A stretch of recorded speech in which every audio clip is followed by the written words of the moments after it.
Hi friends, ഇന്ന് ഞാൻ നല്ല ടേസ്റ്റി ആയിട്ടുള്ള മലബാർ സ്പെഷ്യൽ ഇറച്ചിപ്പത്തിരിയുടെ റെസിപ്പിയുമായിട്ടാണ് വന്നിരിക്കുന്നത്. നല്ല ടേസ്റ്റി ആയ നല്ല ഡിലീഷ്യസ് ആയ ഒരു സ്നാക്കാണിത്. ഇതെങ്ങനെയാണ് തയ്യാറാക്കുന്നതെന്ന് നോക്കാം. ഇതിനായിട്ട് ഞാൻ കുറച്ച് ബോൺലെസ് ചിക്കന്, കുറച്ച് മഞ്ഞൾപ്പൊടിയും കുരുമുളക് പൊടിയും ഗരം മസാല പൊടിയും കുറച്ച് ഉപ്പും ഇട്ടിട്ട് നന്നായിട്ട് വേവിച്ചെടുത്തിട്ടുണ്ട്. ഇനി ഇതിലെ എല്ലൊക്കെ അങ്ങോട്ട് നീക്കിയിട്ട് നമുക്കിത് നന്നായിട്ട് മിക്സിയിലിട്ടിട്ട് ക്രഷ് ചെയ്തെടുക്കണം. ഇപ്പോൾ ഞാൻ ക്രഷ് ചെയ്തെടുത്തിട്ടുണ്ട്. ഇനി നമുക്ക് ബാക്കി എന്തൊക്കെ ഇൻഗ്രീഡിയൻസാണ് വേണ്ടതെന്ന് നോക്കാം. 2 സവാള, മീഡിയം സൈസ് സവാള ഞാൻ ചെറുതായിട്ട് കട്ട് ചെയ്തെടുത്തിട്ടുണ്ട്. പിന്നെ കുറച്ച് മല്ലിയില ആവശ്യമുണ്ട് നമുക്ക്. പിന്നെ 1 ടീസ്പൂൺ ഇഞ്ചി വെളുത്തുള്ളി പേസ്റ്റ് വേണം. 2 പച്ചമുളക് ചെറുതായിട്ട് കട്ട് ചെയ്തെടുത്തതും വേണം. പിന്നെ നമുക്ക് വേണ്ടത് മസാലകളാണ്. ഇതിനായിട്ട് ഞാൻ 1/4 ടീസ്പൂൺ മഞ്ഞൾപ്പൊടി, 1/2 ടീസ്പൂൺ മുളക് പൊടി, 1/4 ടീസ്പൂൺ കുരുമുളക് പൊടി, 1/4 ടീസ്പൂൺ ഗരം മസാല പൊടി, ഇത്രയാണ് എടുത്തിരിക്കുന്നത്. ഇനി നമുക്ക് മാവ് തയ്യാറാക്കാം. ഇതിനായിട്ട് 1 കപ്പ് ഗോതമ്പ് പൊടി എടുത്തിട്ടുണ്ട്, 1 കപ്പ് മൈദ എടുത്തിട്ടുണ്ട്. പിന്നെ നമുക്ക് വേണ്ടത് ആവശ്യത്തിന് വെള്ളമാണ്, പിന്നെ ആവശ്യത്തിന് ഉപ്പും. ഇത്രയും സാധനങ്ങളാണ് നമുക്ക് വേണ്ടത്.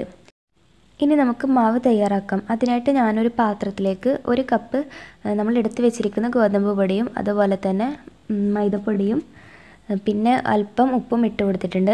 ആവശ്യത്തിന് വെള്ളം ചേർത്തിട്ട് നന്നായിട്ട് നമുക്കിത് കുഴച്ചെടുക്കണം. നന്നായിട്ട് കുഴച്ചെടുത്തിട്ടുണ്ട്.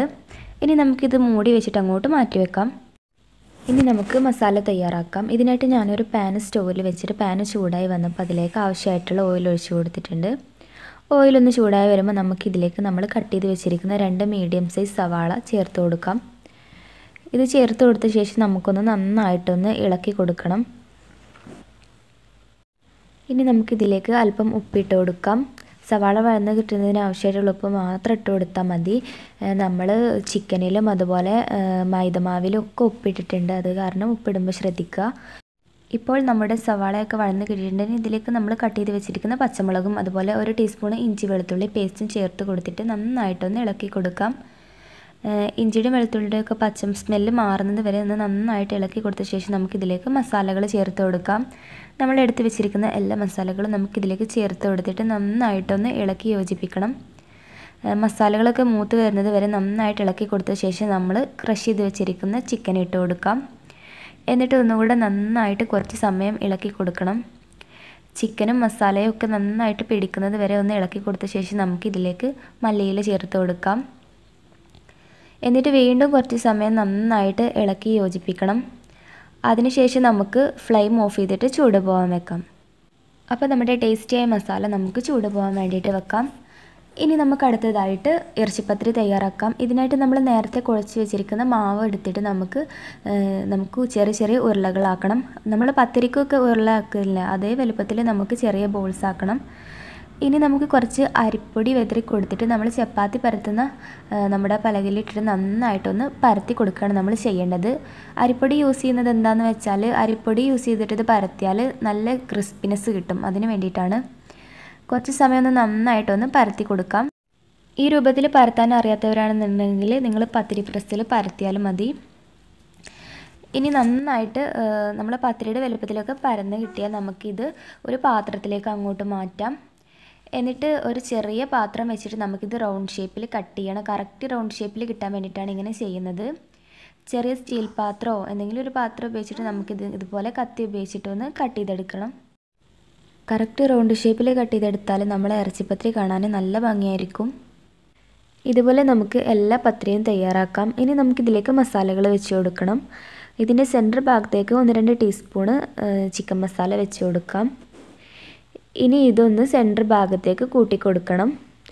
എന്നിട്ട് ഇതിൻ്റെ മുകൾ ഭാഗത്തായിട്ട് നമുക്ക് അടുത്ത പത്തിരി കൂടി വെച്ചിട്ട് നന്നായിട്ട് ഒട്ടിച്ചെടുക്കണം. ഇതിൻ്റെ അറ്റത്തേക്ക് മസാല പോകരുത് കേട്ടോ, അപ്പോൾ ഇത് ഒട്ടില്ല, അതുകൊണ്ടാണ്. ഇനി ഇത് നന്നായിട്ടൊന്ന് കൈകൊണ്ട് പ്രസ് ചെയ്ത് കൊടുക്കണം.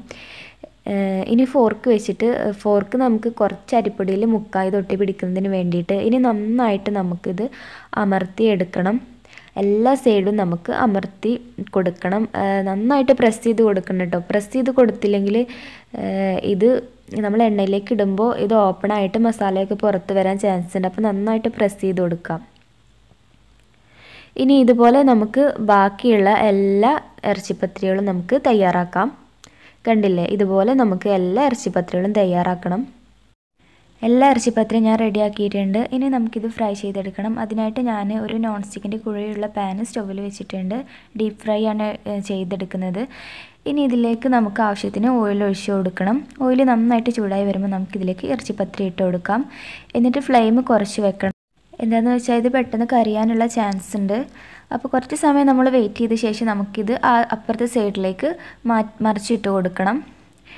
എന്നിട്ട് നമുക്ക് അപ്പുറത്തെ സൈഡ് നന്നായിട്ട് വെന്ത് കിട്ടിയ ശേഷം നമുക്കിത് സ്റ്റൗവിൽ നിന്നും അങ്ങോട്ട് വാങ്ങിയെടുക്കാം. അപ്പം നമ്മുടെ ടേസ്റ്റി ആയിട്ടുള്ള ഇറച്ചിപ്പത്തിരി ഇവിടെ റെഡിയായി. ഇതുപോലെ നമുക്ക് എല്ലാ ഇറച്ചിപ്പത്തിരിയും തയ്യാറാക്കിയെടുക്കാം. എല്ലാം തന്നെ ഞാൻ തയ്യാറാക്കിയെടുത്തിട്ടുണ്ട്. അപ്പോൾ നമ്മുടെ ടേസ്റ്റി ആൻഡ് യമ്മി ഇറച്ചിപ്പത്തിരി ഇവിടെ റെഡി ആയിട്ടുണ്ട്.